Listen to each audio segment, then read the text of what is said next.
Selamat sore Bapak Ibu yang dikasihi Tuhan. Puji Tuhan, sore hari ini kita bisa memasuki lagi minggu pertama di dalam bulan Desember. Ini satu anugerah Tuhan, pimpinan Tuhan bagi setiap kita. Sudah 1 tahun bersama-sama menjalani PA dan tentu banyak sekali berkat Tuhan yang Tuhan berikan kepada kita. Baik, hari ini kita akan masuk ke dalam satu refleksi Natal mengenai Kristus penggenapan kitab suci. Kita tidak akan eksposisi satu teks tertentu di dalam Matius, tetapi kita akan lihat secara general apa yang merupakan perspektif Injil Matius terkait dengan penggenapan janji Tuhan di dalam Yesus Kristus. Perspektif Injil Matius. Jadi saya tidak akan membahas daripada Injil-Injil yang lain, tetapi saya akan angkat daripada Injil Matius saja. Mari kita berdoa, mohon anugerah Kristus memimpin kita dalam pemberitaan firman. Bapa di dalam kerajaan sorga, terpujilah namamu ya Tuhan, Allah kami yang hidup, yang sudah menopang kehidupan kami sepanjang 1 tahun ini, sampai kami memasuki bulan yang terakhir di dalam tahun ini.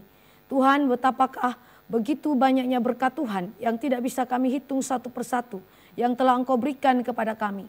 Bahkan di tengah-tengah pergumulan iman kami, Engkau hadir di sana dan Engkau menyatakan kesetiaan-Mu di dalam kehidupan kami. Kami sungguh bersyukur kepada Tuhan.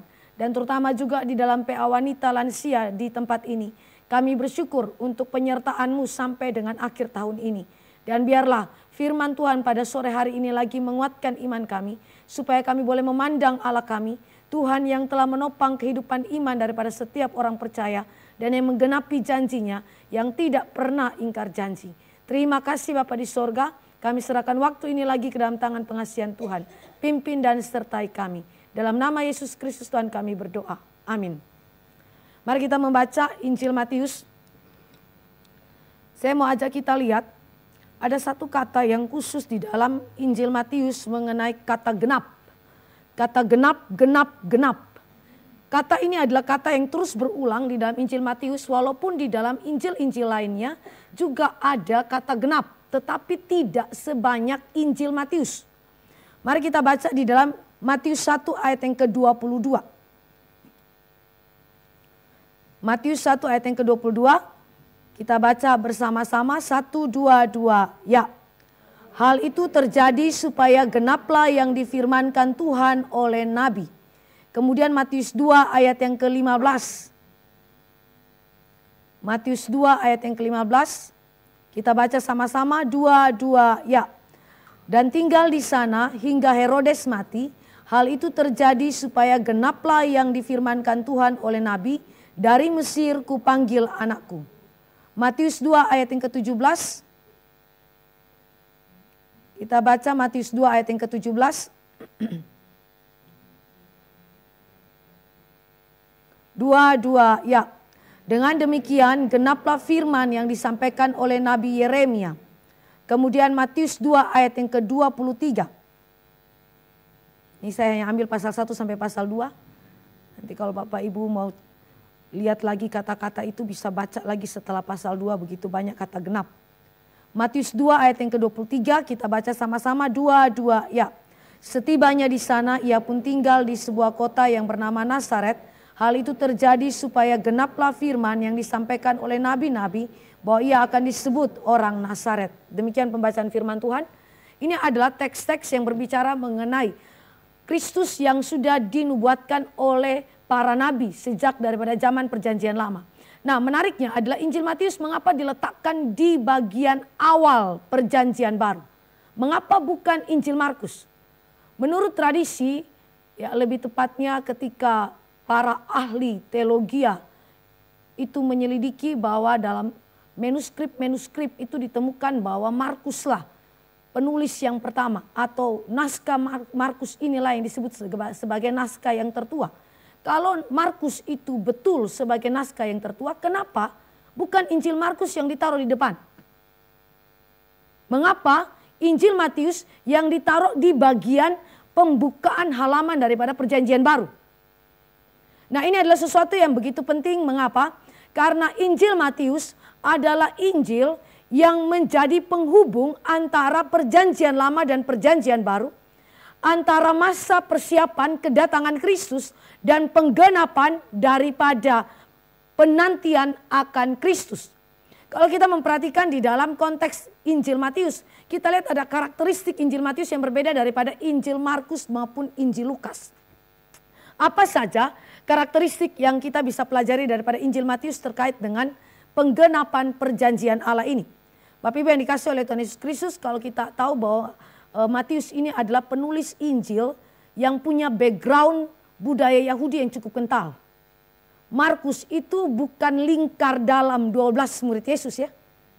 Matius ini adalah orang yang merupakan lingkar dalam 12 murid Yesus. Kecuali Yudas yang sudah digantikan oleh Matias. Nah, dia punya background Yahudi yang begitu kental. Sehingga dari sudut pandang background dari Yahudi inilah dia mulai mengangkat mengenai sisi-sisi perjanjian lama yang secara presisi digenapi oleh perjanjian baru. Nah, di dalam Matius 13 ayat yang ke-16 sampai dengan ayat yang ke-17, mari kita baca sebentar. Matius pasal 13 ayat 16 sampai dengan ayat yang ke-17. Matius menuliskan bahwa betapa perjanjian baru memiliki privilege yang lebih besar daripada orang-orang perjanjian lama dan khususnya para nabi. Matius 13 ayat 16 sampai ayat yang ke-17 ini adalah kalimat Yesus Kristus. Mari kita baca dua ayat ini bersama-sama. Matius 13 ayat 16 sampai dengan ayat yang ke-17. Tetapi berbahagialah matamu karena melihat dan telingamu karena mendengar. Sebab aku berkata kepadamu, sesungguhnya banyak nabi dan orang benar ingin melihat apa yang kamu lihat, tetapi tidak melihatnya, dan ingin mendengar apa yang kamu dengar, tetapi tidak mendengarnya.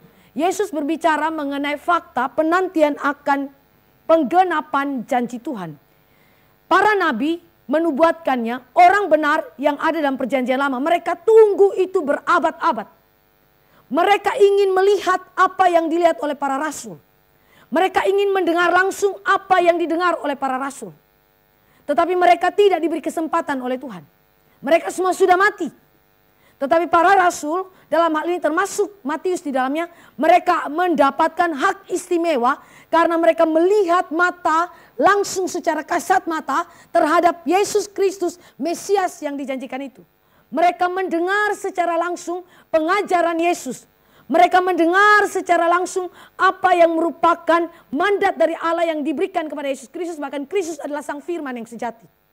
Jadi ini adalah suatu privilege yang begitu indah. Dan sekali lagi menekankan keunikan daripada perjanjian baru sebagai penggenapan daripada janji Tuhan. Hal pertama yang kita belajar daripada Matius ketika dia berbicara Yesus Kristus adalah penggenapan kitab suci. Pertama, kita lihat di dalam perspektif Injil Matius, Kristus adalah penggenapan nubuatan.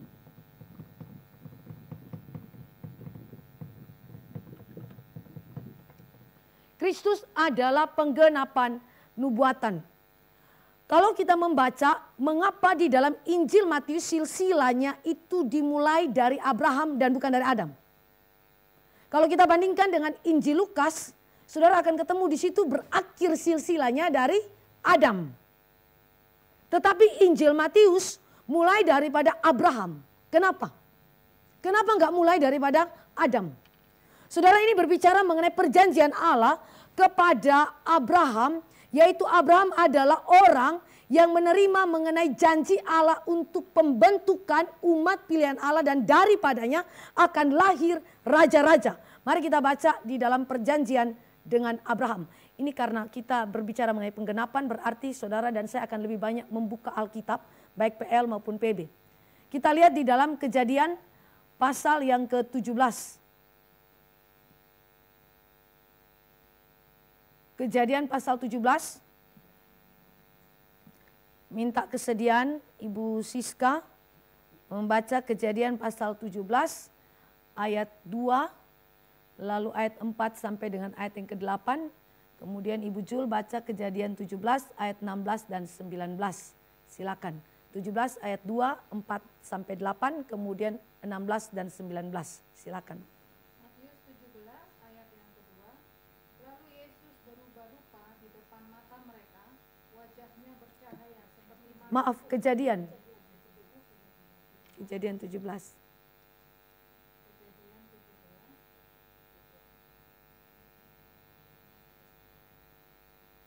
Kejadian 17 ayat 2, aku akan mengadakan perjanjian antara aku dan engkau, dan aku akan membuat engkau sangat banyak. Ayat yang keempat, dari pihakku inilah perjanjianku dengan engkau, engkau akan menjadi bapa sejumlah besar bangsa.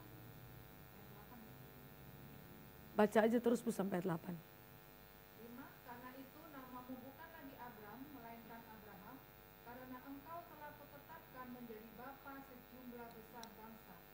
Aku akan membuat engkau beranak cucu sangat banyak, engkau akan kubuat menjadi bangsa-bangsa, dan daripadamu akan berasal raja-raja. Aku akan mengadakan perjanjian antara aku dan engkau, serta keturunanmu turun-temurun menjadi perjanjian yang kekal, supaya aku menjadi Allahmu dan Allah keturunanmu. Next. Ya terus Bu. Kepadamu dan kepada keturunanmu akan kuberikan negeri ini yang kau diami sebagai orang asing, yakni seluruh tanah Kanaan akan kuberikan menjadi milikmu untuk selama-lamanya, dan aku akan menjadi Allah mereka. Selanjutnya Allah berfirman kepada Abraham tentang istrimu Sarai, janganlah engkau menyebut dia lagi Sarai, tetapi Sarah, itulah namanya.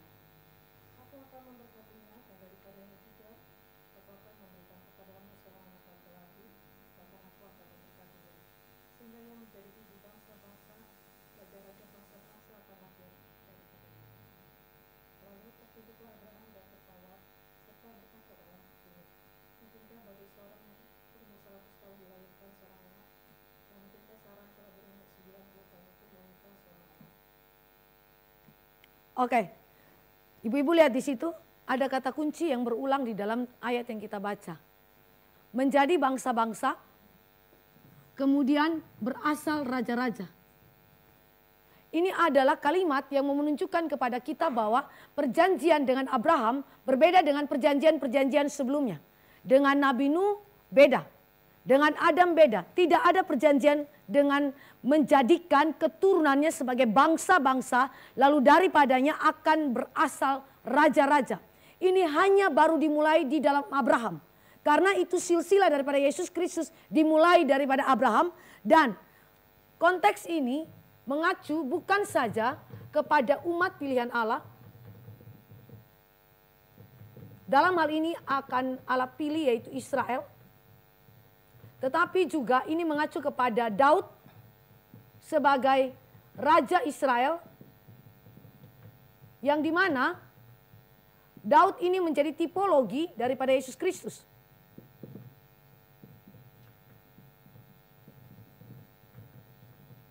Raja yang kekal.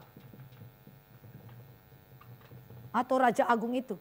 Jadi kalau kita memperhatikan di sini, maka silsilah daripada Yesus Kristus dimulai dengan Injil Matius ini membukanya dengan mulai Abraham, lalu kemudian dari Abraham itu masuk ke dalam keturunan raja-raja. Itu bukanlah suatu tulisan yang sekedar dituliskan begitu saja, tetapi untuk menunjukkan bahwa penggenapan nubuatan dari zaman Abraham sekarang sudah terjadi di dalam diri Yesus Kristus, dan bahwa dia adalah raja yang sesungguhnya yang sudah dijanjikan oleh Allah. Bahwa nanti kita lihat lebih jauh lagi, tarik ke belakang lagi dalam kitab Kejadian pasal 49, ada janji Allah kepada Yehuda bahwa dari garis keturunan akan muncul dia yang berhak atas tata itu.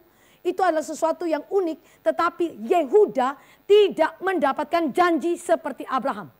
Ya, saudara, ini adalah sesuatu yang unik sekali. Mari kita lihat di dalam konteks Yehuda. Yehuda mendapatkan janji adalah janji turunan daripada Abraham. Tetapi dia bukan yang pertama mendapatkan janji ini. Ini adalah pertama-tama diberikan kepada Abraham. Lalu kepada Yehuda, dan kemudian selanjutnya. Kalau saudara dan saya lihat di situ ada Peres, Serah. Dan dari Peres lahir Hesron, dan seterusnya sampai kepada zaman daripada Daud. Daud ini adalah kata kunci yang ada di tengah-tengah silsilah tersebut. Kemudian setelah Daud baru datanglah Yesus Kristus, anak daripada Yusuf. Apa yang saya mau katakan di sini Bapak Ibu? Matius menelusuri garis keturunan Yesus kembali kepada Abraham, bapa daripada umat pilihan Allah, yang melaluinya Allah mengikat perjanjian untuk memberkati dunia ini. Dan kepada Daud, yang tadi saya katakan dia kata kunci yang ada di tengah-tengah. Kepada Daud, raja terbesar daripada Israel, yang merupakan gambaran tipologi daripada sang Raja Agung itu, yaitu Yesus Kristus yang akan datang kelak. Yang berarti Matius mau menekankan bahwa Yesus ini adalah anak Daud, dia adalah pribadi Allah yang sesungguhnya raja sejati itu. Jadi saudara dan saya melihat bahwa Matius punya sesuatu yang begitu indah menekankan bahwa Kristus sebagai raja di tengah-tengah kondisi Israel yang menantikan raja yang sejati itu. Siapa itu raja yang sejati? Israel tunggu-tunggu. Lalu Matius tunjuk dia itu, Yesus Kristus. Seorang yang sangat hina, seorang yang sangat rendah. Namun Tuhan Yesus Kristus yang datang dalam kehinaan, dalam kerendahan itu dia adalah raja yang sejati. Dia adalah anak Daud yang sejati itu. Nah, ini adalah sesuatu yang kita coba pikirkan di dalam zaman daripada Yesus lahir. Kita ingat bahwa pemerintahan pada waktu itu dikuasai oleh Romawi. Seluruh bangsa Israel takluk di bawah kekuasaan Romawi. Dan Yudea dipimpin oleh Herodes Agung, seorang raja yang narsistik, seorang raja yang egosentris, seorang raja yang bahkan rela bunuh istri dan anak kandungnya supaya melanggengkan jabatannya sebagai raja. Dan kekaisaran Romawi yang dengan istilah Pax Romana.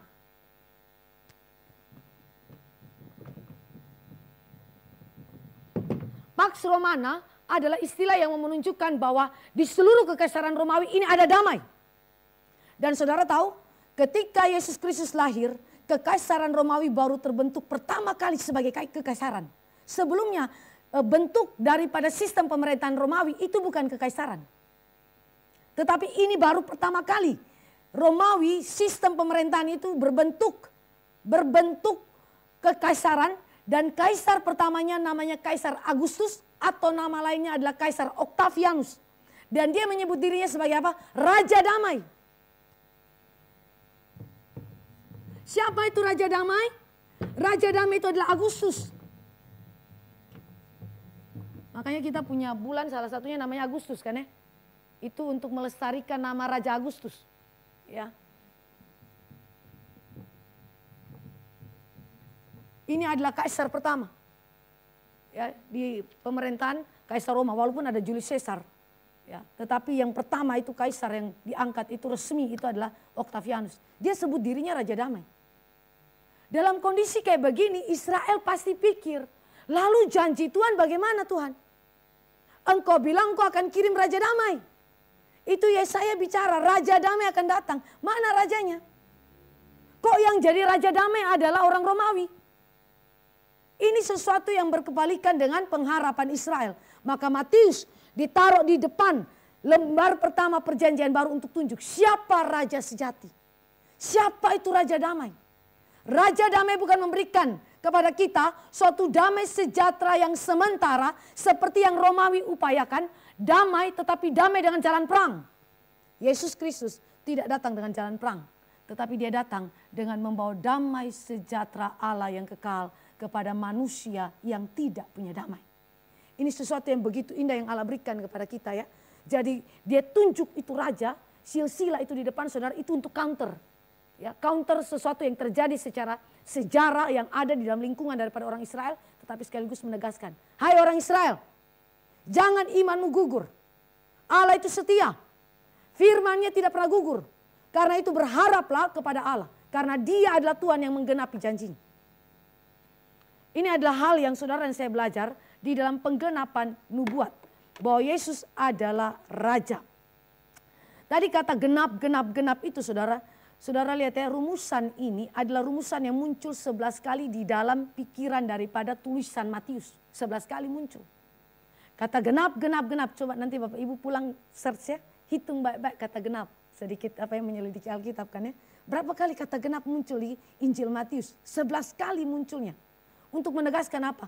Matius itu punya keinginan yang luar biasa menarik orang Israel untuk matanya itu tertuju kembali kepada Injil Kristus. Ya, tidak pupus, tidak menjadi putus asa karena menghadapi situasi yang begitu sukar itu. Yang kedua, penggenapan yang ada pada Injil Matius.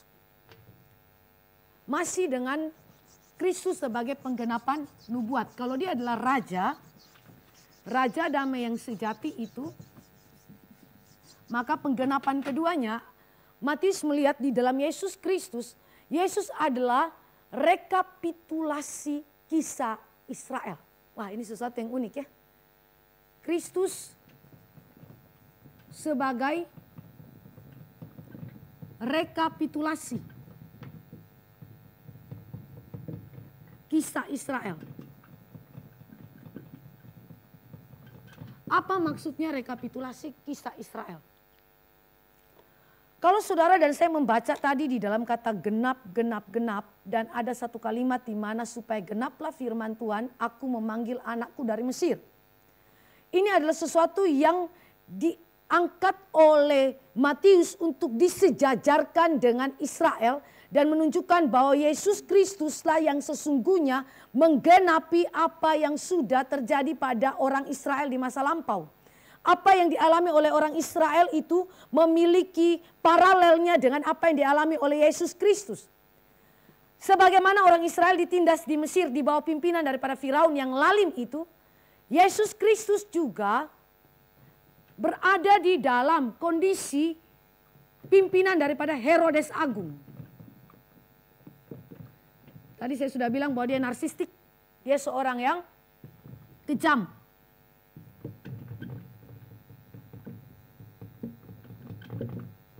Ini kalau kita lihat ya, bagaimana cara daripada Matius mempadankan atau menyelaraskan dan memparalelkan kisah Israel dengan Yesus Kristus. Israel ditindas di Mesir di bawah pimpinan Firaun yang lalim. Yesus Kristus ketika dikandung, dilahirkan di bawah pemerintahan daripada Herodes yang agung. Dia juga seorang yang lalim. Nah, ketika Yesus ada di dalam pemerintahan Herodes yang agung, Yesus dilarikan ke Mesir. Ya, dilarikan lebih tepatnya ya. Ini Israel di Mesir.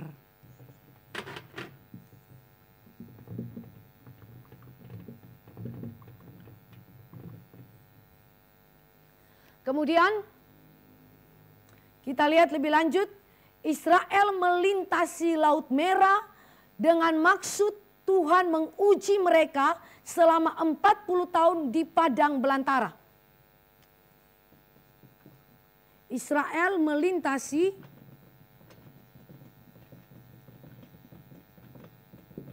Laut Merah atau Laut Teberau. Ya. Ini untuk diuji berapa tahun? 40 tahun dalam pengembaraan di padang gurun.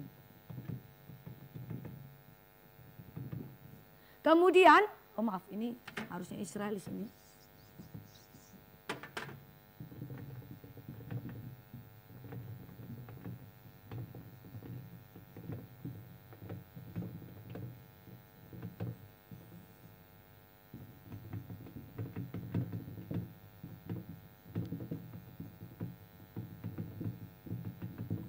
Kemudian Yesus Kristus, dia dibaptiskan oleh Yohanes Pembaptis.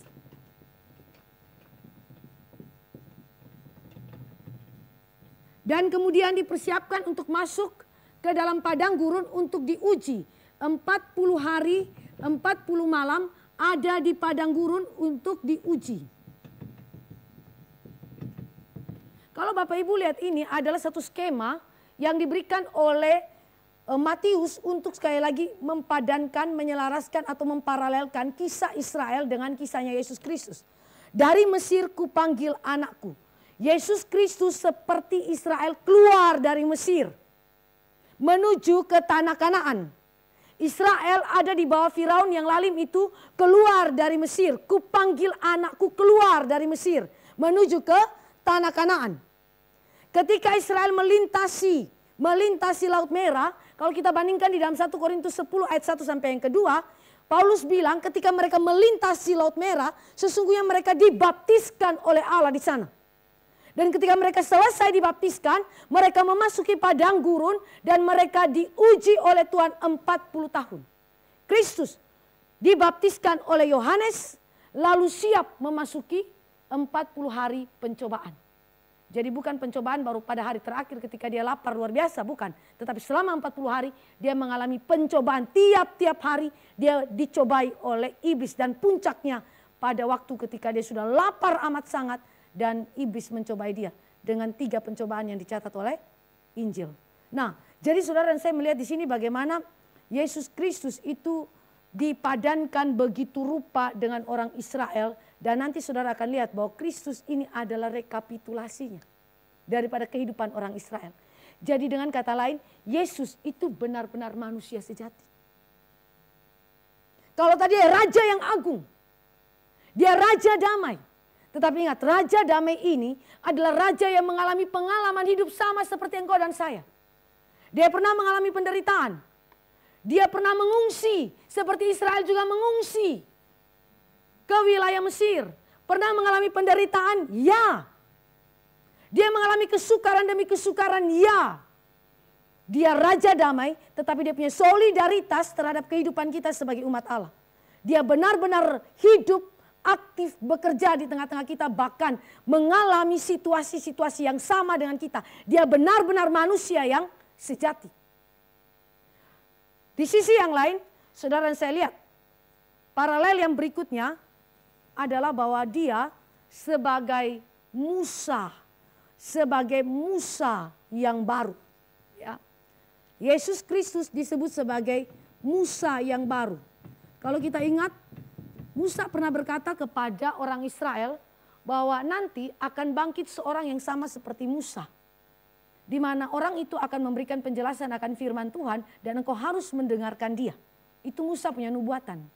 Dan benar saja bahwa nubuatan itu tergenapi dalam Yesus Kristus ketika dia dibaptiskan. Lalu suara dari sorga Allah Bapa berkata, inilah anak yang kukasihi, kepadanya lah aku berkenan. Kemudian di dalam peristiwa misalnya transfigurasi, Allah juga menyatakan kepada para murid, inilah anak yang kukasihi, kepadanya lah aku berkenan. Dengarkanlah dia, dengarkanlah dia. Saudara, ini adalah kalimat yang menunjukkan kepada kita mengenai nubuatan yang sudah terjadi dalam perjanjian lama tentang Musa yang baru itu. Dan Yesus adalah Musa yang baru. Dari mana kita tahu dia Musa yang baru? Saudara, saya lihat di dalam Matius pasal yang ke-5 sampai dengan Matius pasal yang ke-7. Mengenai khotbah di bukit. Ya, khotbah di bukit. Yesus memberikan kepada para murid tafsiran tentang hukum Taurat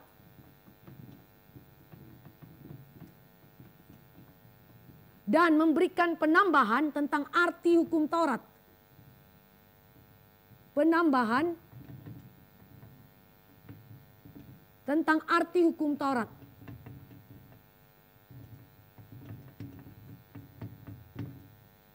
Ya. Dia memberikan tafsiran yang berbeda dengan apa yang diajarkan oleh orang Farisi dan ahli Taurat. Dan juga memberikan penjelasan-penjelasan tambahan yang benar. Yang berbeda daripada pandangan daripada orang Farisi dan ahli Taurat. Apa itu spirit daripada hukum Taurat? Makanya Yesus berkata misalnya di dalam pasal 5 ya, kalau kita baca Yesus dan hukum Taurat itu, kalau kita lihat ayat 17 sampai dengan ayat yang terakhir ayat 48 Matius 5. Ayat 17 sampai ayat 48, hubungan antara Yesus dan hukum Taurat. Kita ketemu di situ mengenai tafsiran-tafsiran Yesus terhadap hukum Taurat dan juga ada penjelasan tambahan. Nah, ini adalah sesuatu yang sama seperti dilakukan oleh Musa. Musa di atas Gunung Sinai, di Gunung Sinai, dia menerima hukum Allah. Dan kemudian dia memberikan kepada orang-orang Israel hukum Taurat Allah. Hukum Taurat ini kan kita tidak boleh membatasi hanya kepada 10 hukum Allah saja ya. Tapi hukum Taurat ini kan punya 3 jenis, ya, 3 aspek hukum Taurat. Yang pertama adalah aspek hukum Taurat yang berbicara mengenai moral, itu 10 hukum Allah. Sipil, itu yang mengatur kehidupan masyarakat Israel. Dan seremonial, ya apa saja? Moral, 10 hukum Allah. Sipil yang mengatur seluruh kehidupan masyarakat. Lalu apa lagi? Seremonial, itu yang tata aturan upacara peribadatan dan seterusnya. Ya, jadi hukum Taurat itu diberikan kepada orang Israel. Musa yang kasih dari Gunung Sinai. Musa yang baru duduk di atas bukit. Dari bukit dia mengajar umat Allah. Dia beritahukan tentang apa itu firman Tuhan yang sejati. Hukum Taurat yang harus ditafsirkan dengan benar, dengan penjelasan-penjelasan tambahannya. Saudara yang dikasih oleh Tuhan Yesus Kristus, di satu pihak Yesus Kristus itu manusia sama dengan kita. Dia Raja Damai, tetapi dia juga manusia yang mengalami pengalaman-pengalaman hidup yang sama seperti orang Israel. Tetapi dia juga adalah nabi yang sejati.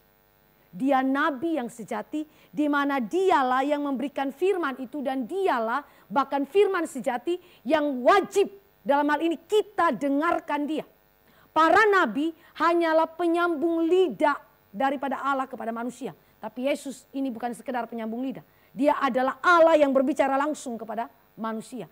Sehingga kalau kita mau bilang ya, dengan poin pertama Kristus adalah penggenapan nubuatan ini dengan menunjuk Kristus sebagai rekapitulasi kisah Israel. Matius itu menunjukkan bahwa Yesus itu satu segi adalah Allah yang sejati. Tapi segi lain dia adalah manusia yang sejati. Dia memang menjadi manusia, mengalami pengalaman yang sama, tetapi di sisi yang lain dia melampaui kita. Ini adalah sesuatu yang menunjukkan kepada kita bahwa Matius mau sadarkan orang-orang Israel pada waktu itu. Mesiasmu sudah datang, rajamu sudah datang. Siapakah rajamu? Dia Allah sejati dan dia juga manusia sejati. Dia Allah yang mengasihi kita, dia Allah yang bersolidaritas dengan kita. Tapi ingat, dia Allah yang harus engkau taati. Dia raja yang harus engkau dengarkan. Apa yang dia perintahkan kepadamu harus engkau taati. Jika engkau adalah umat Allah yang sejati, maka engkau wajib taat kepada dia. Saudara, ini adalah sesuatu yang merupakan prinsip kehidupan Kristen, bukan? Waktu kita merefleksikan hari raya Natal, kita seringkali menyambutnya sebagai Raja Damai dan kita bersuka cita untuk kedatangannya. Adalah sesuatu yang baik untuk itu. Tapi saudara dan saya harus ingat bahwa dia ketika dia datang menjadi manusia, bersolidaritas dengan kita, dia adalah Allah yang sejati yang menuntut ketaatan kita kepada dia. Menuntut supaya engkau dan saya dengar dia.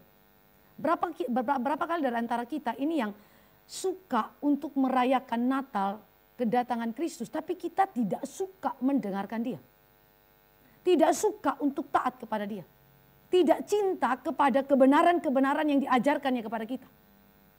Saudara dan saya lihat bahwa ketika dia memberikan hukum, ya bukan memberikan hukum, lebih tepatnya menafsirkan hukum dan kemudian memberikan tambahan tentang arti hukum Taurat yang sesungguhnya. Apa yang telah diberikan Musa itu tidak ditiadakan tetapi diberikan penjelasan. Sebenarnya ini diberikan kepada siapa sih? Kepada komunitas baru kan ya. Komunitas baru yang disebut sebagai Israel baru itu. Israel baru yang dibangun di dalam diri Yesus Kristus itu adalah orang-orang yang dipanggil masuk ke dalam kerajaan Allah. Dan di dalam kerajaan Allah diberikan tata aturan bagaimana engkau dan saya harus menghidupi kehidupan kita untuk bersesuaian dengan kehendak Allah. Tetapi seringkali sekali lagi kita sebagai gereja suka dengan merayakan Natal tetapi kita lupa bahwa ketika Kristus datang, Kristus ingin kita juga mendengarkan dia, taat kepada dia. Kalau dia adalah raja kita, di mana ketaatan dan ketundukan kita kepada dia? Ini sesuatu yang kita perlu refleksikan dalam kehidupan kita sebagai orang percaya. Kemarin saya ada ngobrol dengan satu orang jemaat, lalu ada satu jemaat bilang begini. Dia punya mama ketika bergumul dengan sakit penyakitnya. Dia punya mama itu selalu bilang bahwa Tuhan sayang sama saya. Tuhan sayang sama saya. Waktu kemarin saya habis khotbah KU1, jemaat ini bercerita tentang keadaan kondisi mamanya. Mamanya itu kolaps Itu mamanya itu super luar biasa, Tuhan kasih dia kesempatan hidup. Pertama kakinya itu dia punya engsel, ya saya bilang engsel begitu. Itu muter, jadi kakinya itu putar ke belakang. Itu entah gimana caranya itu putar ke belakang. Terus Tuhan tuh kasih hidup buat dia dan itu dipulihkan kembali. Dia bisa jalan lagi walaupun tidak seperti biasanya. Terus lewat daripada itu dia punya kanker paru. Ini ada satu oma lagi yang lain, dia punya kanker paru dan Tuhan masih kasih dia hidup. Lalu kemarin tuh tiba-tiba pembuluh darah otak pecah. Ini mirip dengan kisahnya mamanya Bu Farida tetapi agak lebih berbeda sedikit karena dia punya komplikasi penyakit yang lebih banyak. Waktu dia ada di rumah sakit, dia waktu sadar, dia selalu bilang sama anaknya, Tuhan sayang sama saya. Tapi anaknya bilang begini, Bu Grace, saya rasa waktu dia bilang Tuhan sayang sama saya itu sifatnya itu ke diri. Karena setiap kali dia bilang Tuhan sayang sama saya, Tuhan ampuni mama, dia selalu saja punya keinginan Tuhan itu yang ikut sama apa yang dia inginkan. Tapi dia sendiri kalau diminta untuk ikut taat sama Tuhan, dia nggak mau. Contoh, waktu dia sudah sembuh dari kakinya yang terbalik itu, sudah baik kembali, diajak ke gereja nggak mau. Terus kalau dia punya emas semua pada hilang, dia resah. Tapi dia nggak pernah resah kalau dia tidak ke gereja. Tapi kalau emasnya hilang, uangnya hilang, nah itu dia resah. Lalu setelah itu dia bilang begini sama anaknya, Tuhan tuh sayang sama saya. Terus anaknya bilang gini, ya Ma, kalau Tuhan sayang sama mama, harusnya mama itu taat sama Tuhan. Jangan hanya bilang Tuhan sayang sama saya, tapi Tuhan ikut sama saya. Bukan saya ikut sama Tuhan. Nah ini sesuatu yang saudara dan saya lihat bagaimana kita itu cenderung klaim janji Tuhan yang bilang Allah mengasihi umatnya, Allah mengasihi umatnya. Tapi kita lupa bahwa wujud kasih kita kepada Allah ada tunduk taat sama dia. Kalau dia raja kita, di mana ketundukan kita? Di mana penyembahan kita yang sejati kepada dia? Ini adalah suatu refleksi Natal yang memanggil engkau dan saya sekali lagi pikirkan ulang. Kalau saya merayakan Sang Raja Agung datang ke dalam dunia, apa respon saya? Dia mau jadi manusia, ambil posisi yang mirip dengan kita. Ambil penderitaan yang seharusnya dia tidak perlu alami. Tapi dia posisikan dirinya persis sama seperti kita. Kalau dia sudah menderita, dia mengalami begitu banyak kesulitan yang sedemikian rupa. Padahal dia tidak harus melakukan itu. Mengapa kita ini tidak kemudian mengembalikan penyembahan kita, ketaatan dan ketundukan kita kepada Tuhan kita, Sang Raja itu. Paralel yang berikutnya, yang ditunjukkan oleh Matius bahwa Kristus adalah penggenapan nubuatan mengenai kerajaan Allah. Kita tahu bahwa tadi saya sudah katakan Matius itu orang yang asli Yahudi. Orang Yahudi itu Bapak Ibu tidak sembarangan menyebutkan nama Tuhan. Seperti kalimat di dalam Dekalog. Jangan menyebut nama Tuhan Allahmu dengan sembarangan. Nah orang Yahudi juga begitu. Kalau Bapak Ibu perhatikan di dalam Injil Matius, banyakkan dia sebut kerajaan Allah atau kerajaan sorga? Ya?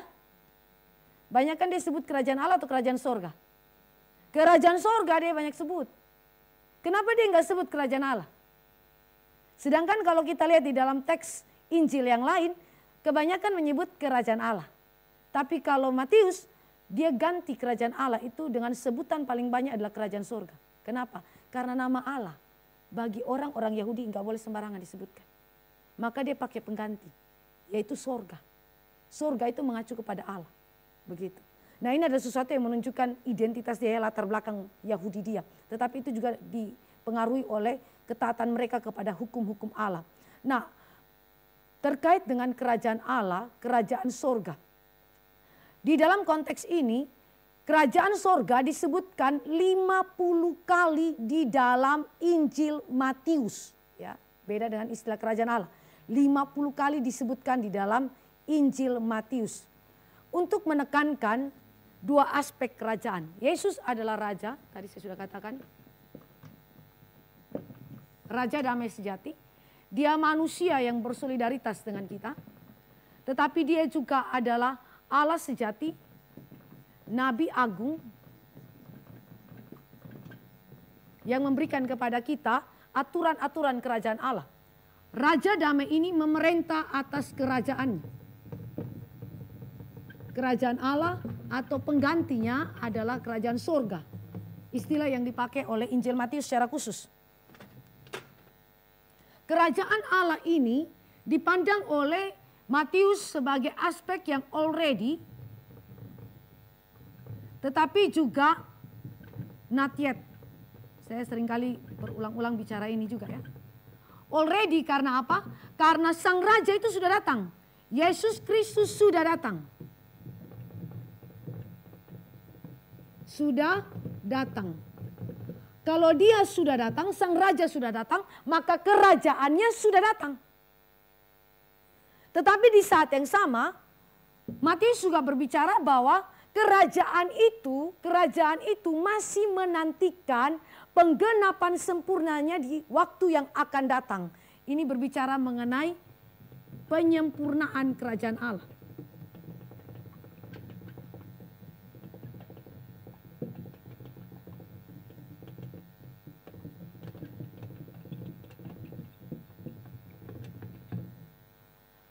Kalau kerajaan Allah itu sudah hadir, pertanyaan saya, apa bukti kerajaan Allah sudah hadir di tengah-tengah kita saat ini? Yesus sudah datang, yes. Tapi sekarang kan Yesus sudah naik ke surga kan ya? Yesus sudah naik ke surga. Berarti sekarang kerajaan Allah sudah ada belum? Sudah ya. Sekarang kan kita hidup pasca kenaikan Yesus kan ya? Pertanyaan saya, kerajaan Allah sudah ada sekarang? Sudah. Apa bukti kerajaan Allah itu sudah ada? Yesus sudah naik kan ya? Nah sekarang apa buktinya? Ya? Ya? Coba angkat tangan siapa yang bisa jawab? Gereja itu bukan kerajaan Allah. Tapi gereja adalah bagian daripada kerajaan Allah. Apa bukti bahwa kerajaan Allah sudah datang? Di satu pihak betul Yesus sudah datang. Already. Tapi Yesus juga sudah naik ke surga. Sekarang gereja pasca kenaikan Yesus. Kita percaya kerajaan Allah sudah hadir saat ini. Sekarang apa bukti kerajaan Allah sudah hadir? Ya? Ada dua hal ya saudara. Manifestasi kerajaan Allah hari ini itu dalam bentuk rohani. Kita tidak bisa melihat kerajaan Allah secara kasat mata. Ya, hari ini already ya. Nah, karena kerajaan Allah ini bersifat rohani hari ini, maka bukti-bukti kehadirannya juga bersifat rohani. Dalam hal apa itu? Kehadiran Roh Allah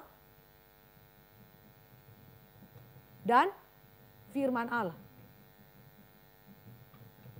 Ini adalah bukti kehadiran kerajaan Allah yang sekarang sedang bekerja di tengah-tengah kita. Bagi diri kita, kerajaan Allah hadir dalam diri saya gimana caranya? Secara rohani juga. Ketika saudara dan saya mengalami apa yang disebut dengan apa? Regenerasi. Dan kemudian kita punya iman, pertobatan, dan seterusnya. Pembenaran dan lain-lain yang sudah kita belajar di Ordo Salutis. Saudara lihat itu bukti kerajaan Allah sudah hadir. Jadi kita nggak bisa tunjuk kerajaan Allah secara langsung seperti ini. Ya kasat mata tetapi bersifat rohani. Hari ini already sudah ada. Buktinya apa? Roh Allah hadir, firman Allah hadir di dalam kehidupan gereja dan memimpin kehidupan gereja. Kristus memerintah melalui rohnya dan firmannya. Ingat ya. Raja damai hari ini tidak kelihatan, tidak ada bersama kita dalam arti bahwa dia ada di sorga. Secara fisik dia di sorga. Tetapi dalam kemahadirannya tentu dia ada bersama-sama dengan kita melalui kehadiran roh dan firman. Dia perintah gerejanya. Tetapi ingat, engkau dan saya mengalami kehadiran Kristus dalam hidup kita ketika roh Allah meregenerasi kita. Memberikan iman sejati dan memberikan kepada kita pertobatan sejati serta berkat-berkat rohani yang lain yang telah Allah sediakan di dalam Kristus bagi gerejanya. Saat itu kita sudah ada di dalam kerajaan Allah. Saat itu ketika roh Allah kerjakan itu semua. Dan saat itu juga Kristus yang adalah Raja Damai menjadi Raja dalam kehidupan kita. Nanti pada waktu yang akan datang barulah Kita lihat ini sebagai apa? Penggenapan penyempurnaan daripada kerajaan Allah. Barulah bersifat fisik kita lihat atau kasat mata.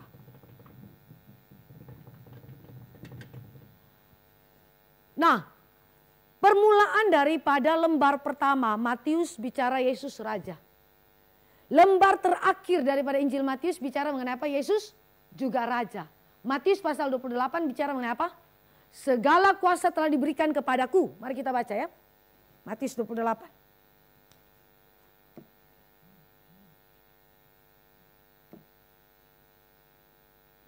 Kita baca ayat 16 sampai dengan ayat yang ke-20. Saya baca ayat 16, Bapak Ibu baca ayat 17, kita bergantian sampai dengan ayat yang ke-20. Dan ke-11 murid itu berangkat ke Galilea, ke bukit yang telah ditunjukkan Yesus kepada mereka.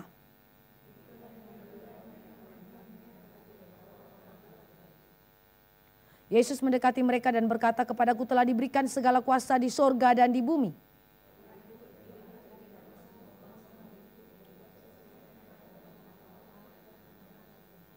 Dan ajarlah mereka melakukan segala sesuatu yang telah kuperintahkan kepadamu. Dan ketahuilah aku menyertai kamu senantiasa sampai kepada akhir zaman. Kerajaan Allah itu meliputi sorga dan bumi. Kerajaan ini adalah kerajaan yang bersifat universal.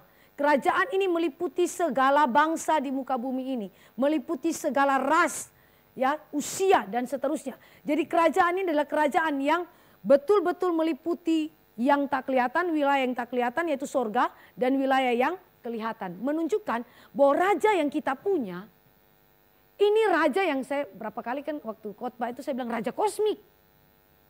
Ini raja atas alam semesta, gak main-main dia. Bukan hanya sekedar raja yang datang menggenapi nubuatan perjanjian lama. Tetapi raja ini adalah raja atas alam semesta. Sorga dan bumi takluk kepada dia. Kuasa apa yang berada di luar daripada Kristus? Tidak ada. Semua kuasa takluk di bawah kuasa Kristus. Karena itu saudara yang dikasih oleh Tuhan Yesus Kristus. Matius dari lembar pertama buka. Yesus itu raja. Lembar terakhir dia tutup. Yesus adalah raja atas alam semesta. Sorga dan bumi takluk di bawah kekuasaan dia. Karena itu, pergi jadikanlah semua bangsa muridku. Baptis mereka dalam nama Allah Bapa, Anak dan Roh Kudus. Ajar mereka segala apa yang aku perintahkan. Supaya kita taati. Jadi ini sesuatu konsep pikir Matius yang begitu indah ya. Yang membuat engkau dan saya mengerti. Bahwa kalau dia raja, saudara dan saya yang adalah muridnya harus taat kepada dia. Ya, ini adalah hal yang penting yang kita perlu refleksikan dalam kehidupan kita di dalam merayakan masa Natal ini. Berapa kita itu benar-benar punya hati sungguh-sungguh taat sama Tuhan. Kalau kita sudah mulai suam-suam kuku doa, Tuhan beri saya hati yang semangat lagi. Hati yang benar-benar sungguh-sungguh menyerahkan diri untuk melayani Tuhan. Ya, banyak hal yang menyebabkan saudara dan saya bisa saja menjadi enggan untuk melayani Tuhan lagi atau menjadi putus asa dan mundur daripada pelayanan. Dalam 1 tahun itu banyak hal yang terjadi saudara. Bisa buat kita itu putus asa untuk melayani. Tapi Tuhan kita ajak kita untuk berpikir ulang. Siapa rajamu? Siapa rajamu? Kalau dia adalah Tuhan Yesus Kristus, taati dia. Kalau dia adalah Tuhan atas alam semesta, tidak ada alam semesta ini yang tidak tunduk sama dia. Masakan kita ini berani-berani yang gak tunduk sama Tuhan. Kita bilang, Tuhan saya gak mau pelayanan sama Tuhan. Ngambek sama Tuhan. Waduh coba pikir-pikir siapa yang jadi raja, kita yang raja atau Tuhan yang raja. Begitu kan ya. Jadi ini sesuatu yang saudara dan saya refleksikan dalam kehidupan kita sebagai orang-orang percaya. Baik, kita lanjut ya. Ini saya tulis dulu ya, Matius pasal 12 ayat yang ke-28. Kemudian yang natiatnya adalah di dalam Matius 25 ayat 31 sampai 46. Oke ya. Sekarang hal kedua yang merupakan penggenapan kitab suci pada diri Kristus.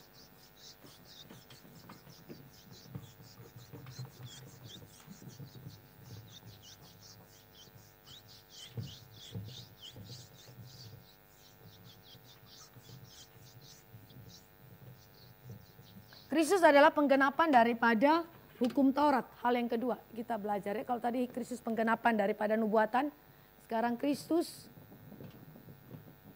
adalah penggenapan hukum Taurat.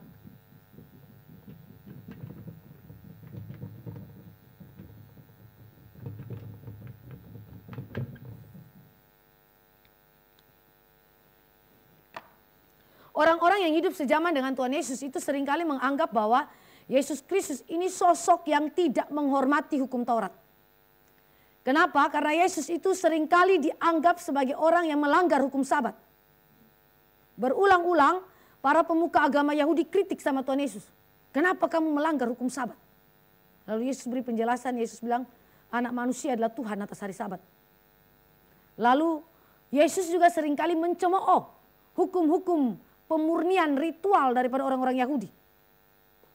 Contoh, dia kritik mereka di dalam konteks seringkali mentahirkan diri pakai air begitu kan ya.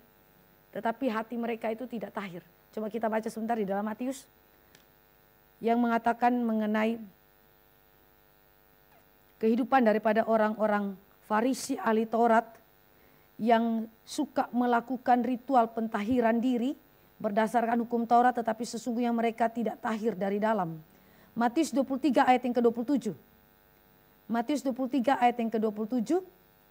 Di situ dikatakan, celakalah kamu hai ahli-ahli Taurat dan orang-orang Farisi, hai kamu orang-orang munafik, hipokrit.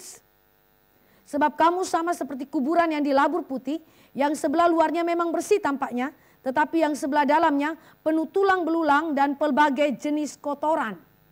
Ini adalah penghinaan yang Yesus berikan kepada ahli Taurat dan juga para pemuka agama Yahudi gara-gara kehidupan mereka yang munafik itu.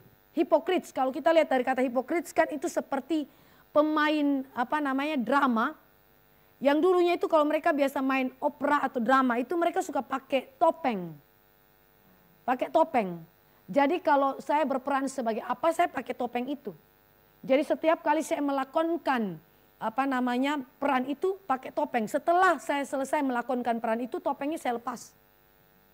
Itu istilah munafik tuh dari kata hipokrit demikian. Jadi Tuhan Allah mau bilang, hei kamu para pemimpin agama Yahudi, kamu tuh pakai topeng aja. Kelihatan di depan, ya kesannya kamu tuh rohani. Tapi coba setelah buka topeng, apa yang terjadi? Tulang belulang busuk kamu. Ini kan kritik Yesus yang keras ya saudara. Yesus gak main-main begitu. Jadi orang pikir ini Yesus ini pelanggar hukum Taurat kayaknya. Karena suka kritik-kritik begitu kan ya. Ini kita mungkin ikut Yesus Tuhan ya. Protestan juga orang pikir ini protes, tukang protes begitu kan ya. Saya pernah tanya, ini sedikit cerita, saya pernah tanya anak mahasiswa apa artinya kata protes. Ya, kita kan agama Protestan ya. Jadi apa artinya kata Protestan? Oh, kita itu suka protes, Bu Grace. Saya bilang kalian ini memang betul-betul anak Kristen yang tidak mengerti tradisi gereja. Jadi kita Protestan karena suka protes. Tapi seharusnya Protestan berarti apa? Ya. Protestamentum, berpihak kepada perjanjian, begitu ya. Yaitu perjanjian lama dan perjanjian baru. Itu dari bahasa Latin ya, Protestamentum. Oke, kita kembali kepada apa yang dikatakan oleh Yesus Kristus. Ya, jangan-jangan Bapak Ibu juga ada yang sama kayak mahasiswa ya. Jadi kami jadi agama Protestan ini adalah orang yang tukang protes begitu kan ya. Aduh, pusing juga ya. Oke. Jadi Tuhan Yesus ini dianggap sebagai orang yang tidak taat hukum, apalagi suka mencela para pemuka agama Yahudi yang berpuasa, kau bohong-bohong saja puasa. Berdoa bohong-bohong kamu itu. Munafik kau itu. Waduh, kalau kita melakukan pelayanan gitu terus Tuhan Yesus datang bilang munafik, malunya minta ampun kan ya. Ini bukan soal, kalau Tuhan Yesus buka dosa kita diam-diam boleh lah ya. Tapi kalau Tuhan Yesus buka di depan munafik kamu, dia ngomong secara publik, mukanya mau ditaruh di mana begitu kan ya. Apalagi ini para pemimpin agama begitu kan ya. Jadi mereka malu, benci, marah sama Tuhan Yesus, bergabung semuanya akhirnya mereka mau bunuh Tuhan Yesus. Nah, tetapi sesungguhnya Yesus Kristus berkata di dalam Injil Matius bahwa Yesus tidak pernah meniadakan satu iota pun dari hukum Taurat. Tetapi dia datang untuk menggenapinya. Nah, kita baca sebentar di dalam Injil Matius 5. Saya nggak baca semua ayat, tapi saya baca beberapa ayatnya saja. Matius 5 ayat 17 sampai ayat 18 dan ayat yang ke-20. Matius 5 ayat 17 sampai 18 dan ayat yang ke-20. Janganlah kamu menyangka bahwa aku datang untuk meniadakan hukum Taurat atau kitab para nabi. Aku datang bukan untuk meniadakannya, melainkan untuk menggenapinya. Karena aku berkata kepadamu, sesungguhnya selama belum lenyap langit dan bumi ini, satu iota atau satu titik pun tidak akan ditiadakan dari hukum Taurat sebelum semuanya terjadi. Maka aku berkata kepadamu, jika hidup keagamaanmu tidak lebih benar daripada hidup keagamaan ahli-ahli Taurat dan orang Farisi, sesungguhnya kamu tidak akan masuk ke dalam kerajaan Allah. Wah, ini sesuatu ucapan yang betul-betul sangat-sangat membuat para murid itu berpikir keras menjadi murid Kristus. Dia bilang hidup keagamaanmu tidak lebih benar. Lebih benar. Kalau tidak lebih benar daripada orang Farisi dan ahli Taurat, berarti kamu tidak layak masuk kerajaan Allah. Lebih benar. Berarti saudara, di dalam pikiran Tuhan Yesus, apa yang dihidupi oleh ahli Taurat orang Farisi memang munafik, tetapi di sisi yang lain ada sisi kebenarannya. Di mana keagamaan yang mereka hidupi itu secara lahiriah, tentunya secara lahiriah, ini adalah sesuai dengan hukum Taurat. Ini adalah sesuatu yang bersesuaian dengan hukum Taurat. Makanya Tuhan Yesus pernah berkata kepada para muridnya, kamu ikuti ajaran daripada para pemimpin agama Yahudi itu, tetapi jangan ikuti kelakuannya. Yang berarti bahwa apa yang mereka lakukan, lakoni, pakai topeng itu ada kebenarannya. Dalam arti bahwa memang secara lahiriah itu betul. Maka Tuhan Yesus bilang sama para murid, kalau kamu itu murid Kristus, hidup keagamaanmu harus lebih benar daripada orang Farisi. Bayangkan, secara lahiriah standarnya saja sudah oke kan ya. Terus kita harus lebih daripada itu. Di mana titik lebihnya? Di mana titik lebihnya? Ya, kalau orang Farisi secara lahiriah, berarti Tuhan bilang kamu harus lebih di dalam aspek apa? Bukan saja lahiriah, tetapi juga secara rohani. Orang Farisi munafik karena tanpa iman, tetapi kita harus punya iman kepada Yesus Kristus.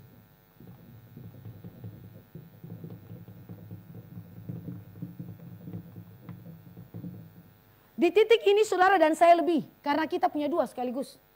Ya, dua sekaligus. Secara lahiriah kita taat kepada hukum Taurat. Tetapi lahiriah itu berangkat daripada kehidupan batinia kita, kehidupan kita secara rohani yang terpancar keluar. Begitu. Bukan kita pakai topeng, kita bukan hipokrit ya. Tetapi kita adalah orang-orang yang asli, murni, motifnya memang betul-betul karena kita sudah dilahirbarukan oleh Tuhan dan kita punya iman, maka kita menaati Tuhan kita. Itu maksudnya. Jadi Tuhan Yesus bilang lebih benar itu berarti secara lahiriah dan juga secara internal, secara rohani saudara dan saya harus punya iman. Nah, Yesus Kristus sebagai penggenapan hukum Taurat. Tadi saya katakan dia itu Musa yang baru, betul? Tetapi dia juga adalah firman Allah yang hidup dan kekal.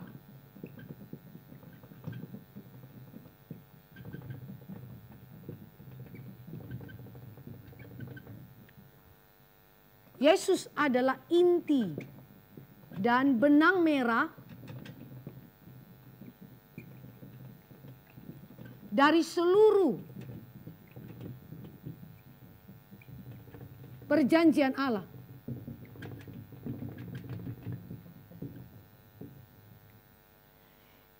Yesus tadi saya sudah katakan Musa baru, dia adalah firman Allah yang hidup dan kekal, tapi ingat dia adalah inti dan benang merah dari seluruh perjanjian Allah. Dari lembar pertama kitab Kejadian sampai dengan lembar terakhir kitab Wahyu, semuanya itu berkisahkan mengenai Tuhan Yesus. Tentu tidak setiap berita Alkitab, catatan daripada para nabi itu tulisnya Tuhan Yesus Kristus, ya, atau berkisah tentang oh Yesus Kristus itu begini, begitu dan seterusnya. Enggak. Tentu ada penceritaan misalnya tentang Rut dan Boas atau tentang cerita mengenai kehidupan daripada orang-orang yang ada di Kanaan dan lain-lain begitu. Tetapi inti daripada seluruh penceritaan itu adalah tentang Tuhan Yesus. Dan benang merah pengikat daripada satu kitab kepada kitab yang lain yang menunjukkan kepada koherensi Alkitab.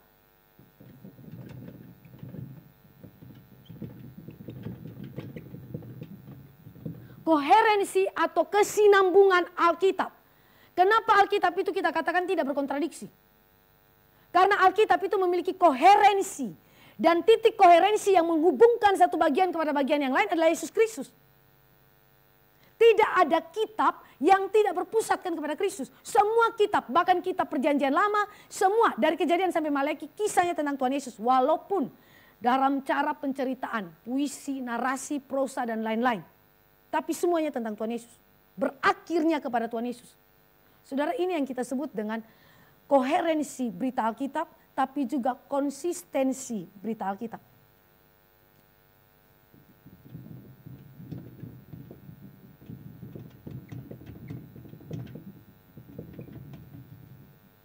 Berita Alkitab itu konsisten saudara. Saudara bisa lihat ya, doktrin yang diajarkan di dalam perjanjian lama itu doktrin yang sama yang diajarkan dalam perjanjian baru. Konsisten. Contoh, doktrin keselamatan. Orang Israel tidak diselamatkan oleh ritual kan ya. Tapi orang Israel diselamatkan oleh arti simbolik daripada ritual bersangkutan. Iman mereka ditempatkan bukan kepada simbol, tetapi iman mereka ditempatkan kepada apa yang ditunjuk oleh simbol itu, yaitu Kristus. Ya tidak? Dengan begitu berarti orang-orang perjanjian lama adalah diselamatkan karena iman oleh anugerah Allah semata berdasarkan darah Kristus. Sama, orang PB dan semua orang percaya sepanjang zaman punya ciri keselamatan yang sama. Kita diselamatkan oleh anugerah Allah berdasarkan darah penebusan Yesus Kristus. Prinsipnya sama. Hanya tata kelola atau tata laksananya berbeda dalam PL dengan PB. Tapi prinsipnya sama. Apa yang saya mau katakan? Konsisten. Alkitab itu konsisten. Alkitab itu adalah sesuatu yang tidak berubah. Dari dulu sekarang sampai selama-lamanya. Dan karena itu berita daripada Alkitab sekali lagi tidak berkontradiksi, koheren. Dan itu berarti digenapkan di dalam Yesus Kristus secara presisi. Ini adalah sesuatu penggenapan yang kita sebut sebagai penggenapan yang presisi di dalam diri Yesus Kristus. Setiap detil, setiap bagian daripada Alkitab itu sungguh-sungguh tergenapi. Ya, ini adalah hal yang menunjukkan kepada kita bahwa apa yang Yesus Kristus katakan, apa yang Yesus Kristus itu lakukan, semuanya adalah menggenapi perjanjian Allah. Nah, sekarang kita lihat ya, mengenai hukum Taurat. Tadi saya katakan ada 3 jenis hukum Taurat, bukan? Sipil, seremonial, dan moral. Sipil, seremonial, dan moral. Tuhan Yesus genapi semua enggak? Ya? Kalau dia menggenapi hukum Taurat, berarti tidak boleh ada satu bagian yang tidak dia genapi. Pertanyaan saya, dia genapin semua enggak? Selama ini yang kita ketahui adalah dia genapin secara seremonial kan ya. Contoh misalnya apa tuh? Korban persembahan. Darahnya mengacu kepada Tuhan Yesus. Ya kan ya? Contoh salah satu saja yang berarti secara aspek seremonial Bapak Ibu begitu familiar. Bahwa Yesus menggenapi hukum Taurat secara seremonial. Secara moral, saudara dan saya percaya bahwa Yesus adalah Allah sejati dan manusia sejati yang dicobai namun tidak berbuat dosa. Itu kalimat daripada surat Ibrani jelas. Yang berarti secara moral dia sempurna. Dan itu berarti seluruh tuntutan hukum Allah tergenapi. Sipil, pertanyaan saya, dia genapi enggak? Ya? Apa contohnya Yesus menggenapi hal sipil misalnya, contoh saja. Urusan beri pajak misalnya ya. Urusan beri pajak ya. Waktu Yesus ditanya, boleh nggak beri pajak kepada kaisar? Apa jawab Yesus? Yesus kan nggak bilang nggak boleh. Kita ini orang Yahudi, jangan kasih. Nggak begitu kan ya? Tapi Yesus bilang, coba ambil koin. Di koin itu ada gambar siapa? Gambar kaisar. Maka Yesus simpulkan, berikanlah apa yang menjadi hak kaisar. Dan berikanlah juga apa yang menjadi haknya Tuhan. Jadi berarti Yesus taat. Yesus tidak membenturkan ketaatan kepada Tuhan dan ketaatan kepada pemerintah. Kuasa pemerintah datang daripada Tuhan, tetapi Yesus sebagai anak manusia yang datang ke dalam dunia, yang bahkan lebih berotoritas daripada pemerintah, dia pemberi otoritas kepada pemerintah, dia tunduk kepada pemerintah. Itu yang dikatakan oleh surat Galatia. Galatia bilang apa? Ketika anak Allah datang pada kegenapan waktu Tuhan, dia tunduk kepada hukum Taurat. Bahkan sebelum waktu orang bertanya tentang apakah kita boleh memberikan pajak kepada kaisar, Yesus dari sebelum dia lahir dia sudah tunduk sama Tuhan. Melalui ketundukannya kepada pemerintah. Apa itu? Sensus. Sensus. Yesus itu anak Allah, jadi manusia. Kok bisa ikut sensus? Kalau ikut sensus Bapak Ibu secara logika, dia menundukkan diri kepada kekaisaran Romawi. Yang kedua, dia juga tunduk kepada pemerintah lokal. Dari dalam kandungan, yang berarti Yesus taat bukan saja ketika dia dilahirkan. Bahkan dari dalam kandungan, Yesus sudah taat kepada Allah dan bahkan kepada pemerintah, dia taat. Wah, ini sesuatu yang unik sekali. Tuhan kita itu Tuhan yang tidak benturkan otoritas manusia yang diberikan daripada dirinya sendiri. Dia hormat, tetapi penghormatan dia meninggikan kehendak Bapa. Waktu saya baca, ini Yesus ini masuk gak ya di dalam catatan Romawi ya, sejarah Romawi tentang kelahiran dia. Ada saudara, Justinus Martir.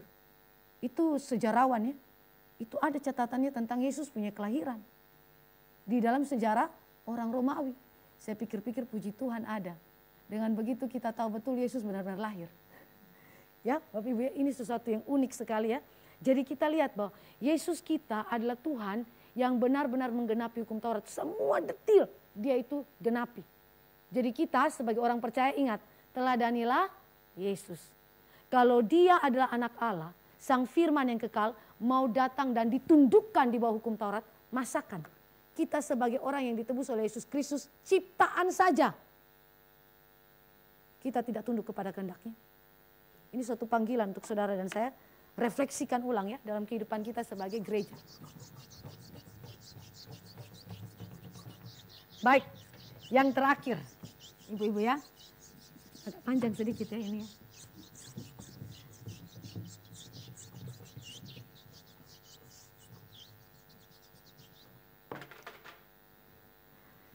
Baik, kita masuk ke dalam Yesus menggenapi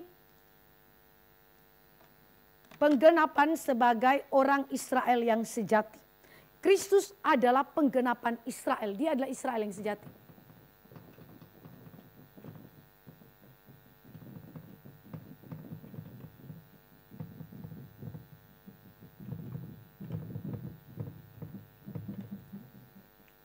Dia adalah pribadi yang sesungguhnya Israel yang sejati. Kalau kita memperhatikan di dalam kehidupan daripada pelayanan Yesus Kristus itu pernah berkata dalam Matius 15 ayat yang ke-24, dia bilang begini. Dia diutus hanya kepada domba-domba yang hilang dari umat Israel. Matius 15 ayat 24. Lalu dia bicara kepada para muridnya untuk mereka juga pergi melayani hanya kepada domba-domba yang hilang dari umat Israel. Matius 10 ayat yang ke-6. Dan ketika Yesus berbicara mengenai hal ini, Yesus itu menunjuk kepada pendirian umat Allah yang baru. Ya, kita sebut ini sebagai Israel yang baru. Tadi saya sudah katakan. Yang mana terdiri daripada Yahudi dan non-Yahudi.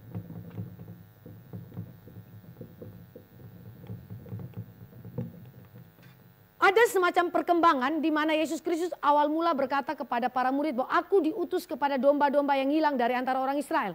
Lalu para murid juga diutus pergi untuk melayani domba-domba yang hilang dari antara orang Israel.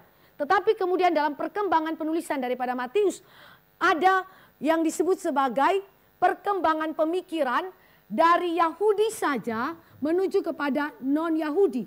Dan itu diindikasikan mulai daripada orang Majus dari timur.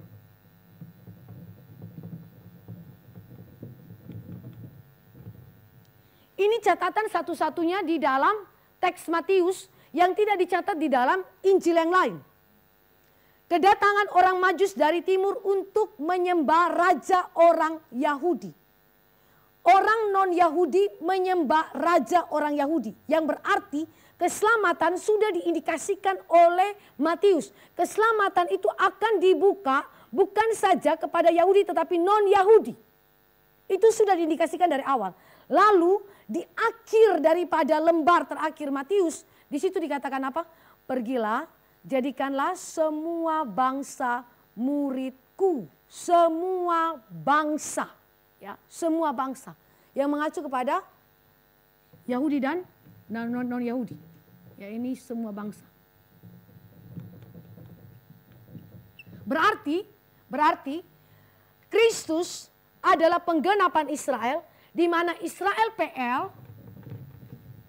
itu hanya terdiri daripada orang-orang Yahudi, dan kemudian orang-orang non-Yahudi yang masuk ke dalam iman Israel harus pindah warga negara menjadi warga negara atau warga daripada orang-orang Israel. Itu zaman PL.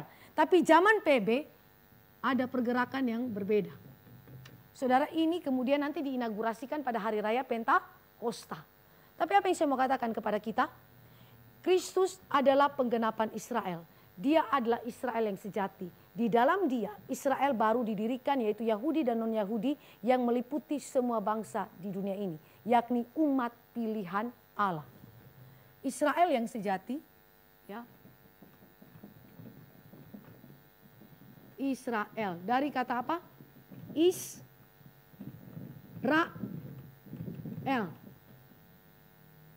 Ini nama dari siapa? Yakub kan ya? Yang diganti sama Tuhan waktu dia bergulat dengan malaikat di seberang sungai Yabok. Ini apa? Artinya laki-laki. Ya. Ra, bahasa Ibrani, melihat. El, Allah. Laki-laki yang melihat Allah. Itu Yakub. Namanya diganti jadi Israel. Sekarang Kristus Israel yang sejati. Dia nggak perlu lihat Allah kan? Karena dia Allah sejati. Sekarang dia menyatakan diri kepada umatnya, akulah Allah sejati, di dalam dia kita memandang muka dengan Allah. Dan di dalam dia Israel sejati mendapatkan perjumpaan yang kekal itu dengan Allah yang sejati. Dan untuk selama-lamanya tidak akan mati lagi.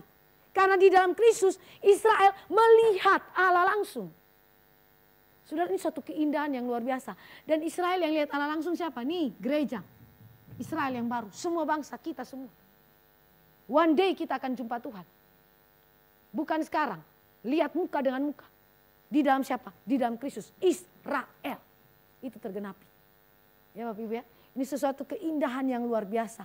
Dan Tuhan buka itu dari sudut pandang Matius. Jadi waktu kita baca Matius, betapa indahnya hak istimewa yang Allah berikan kepada gereja Tuhan dengan menikmati persekutuan dengan Allah, memandang muka dengan dia di dalam Yesus Kristus. Tapi ingat, dia raja kita. Karena dia raja, taatilah dia sebagai murid-murid Kristus. Kiranya firman Tuhan ini boleh memberkati kita sekalian dan semakin lagi memperkuat iman kita di dalam masa raya Natal ini, merefleksikan hidup kita sebagai orang Kristen dan bagaimana meresponi kedatangan Kristus di dalam dunia. Mari kita berdoa. Bapa kami dalam kerajaan surga, kami datang kepada Tuhan berterima kasih karena Engkau adalah Allah yang telah menyatakan dirimu di dalam Yesus Kristus. Sehingga kami dapat memandang Tuhan kami di dalam Kristus.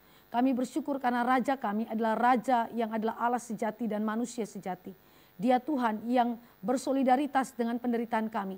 Namun di saat yang sama karena dia Tuhan, dia menuntut suatu ketaatan mutlak daripada ciptaan kepada dirinya. Kami berdoa Tuhan Yesus tolong kami. Jika kami sebagai umat-Mu sepanjang hari-hari hidup kami sampai hari ini, kami kurang taat sama Tuhan. Kami menjadi orang yang lempem di dalam iman kami. Kami menjadi orang yang mundur di dalam iman kami. Tuhan tolong kami. Kuatkan kami sekali lagi ya Bapa, untuk kami terus menjadikan Engkau sebagai Tuhan dan Raja kami melalui hidup kami yang taat. Kuduskan kami dengan firman-Mu ya Tuhan dan berkati kami semua. Dalam nama Yesus kami berdoa. Amin.